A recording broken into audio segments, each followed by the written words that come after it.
കൂടുന്ന സന്തോഷം, കുറയുന്ന സന്തോഷം. മഹാവികൃതിയായിരുന്നു ടിക്കു കുരങ്ങ്.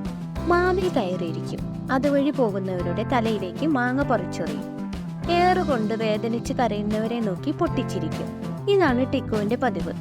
ഒരു ദിവസം ഒരു അപ്പൂപ്പൻ അതുവഴി പോയി. ടിക്കു പതിവ് പോലെ ഒരു മാങ്ങ പറിച്ചെടുത്ത് അപ്പൂപ്പന്റെ തലയിലേക്ക് ഒറ്റയേറും. ടിം. അപ്പൂപ്പൻ മുകളിലേക്ക് നോക്കി പറഞ്ഞു, കുറയുന്ന സന്തോഷമല്ല, കൂടുന്ന സന്തോഷം കിട്ടാൻ ശ്രമിക്കൂ. ടിക്കുവിന് ഒന്നും മനസ്സിലായില്ല. അപ്പൂപ്പൻ തുടർന്നു, വികൃതി കാണിക്കുമ്പോൾ നിനക്ക് സന്തോഷം കിട്ടുന്നുണ്ട് അല്ലേ? പക്ഷേ ആ സന്തോഷം പതുക്കെ പതുക്കെ കുറഞ്ഞു വരികയല്ലേ ഉള്ളൂ. കൂടുന്ന സന്തോഷമാക്കണത്. അതെങ്ങനെ? അത് നീ തനിയെ കണ്ടെത്തണം. അത്രയും പറഞ്ഞ് അപ്പൂപ്പൻ പോയി. പിറ്റേന്ന് അപ്പൂപ്പൻ വീണ്ടും അതുവഴി വന്നു. ടിക്കു മാവുമേലിരിപ്പുണ്ട്. അതുവഴി പോകുന്ന ഒരാൾക്ക് മാങ്ങ എറിഞ്ഞു കൊടുക്കുകയാണ് ടിക്കു. തലയിലേക്ക് എറിയൊന്നുമല്ല, നല്ല പഴുത്ത മാമ്പഴം പറിച്ച് അയാൾക്ക് തിന്നാൻ ഇട്ട് കൊടുക്കുകയാണ് അവൻ.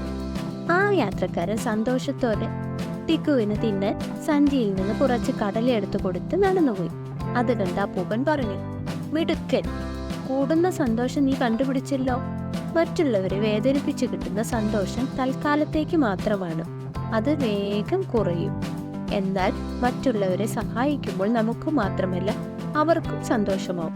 അവർ ഒരു നന്ദി വാക്ക് പറഞ്ഞാൽ പോലും നമ്മുടെ സന്തോഷം കൂടും. അതുകൊണ്ട് സഹായിക്കുമ്പോൾ കിട്ടുന്ന സന്തോഷമാണ് കൂടുന്ന സന്തോഷം.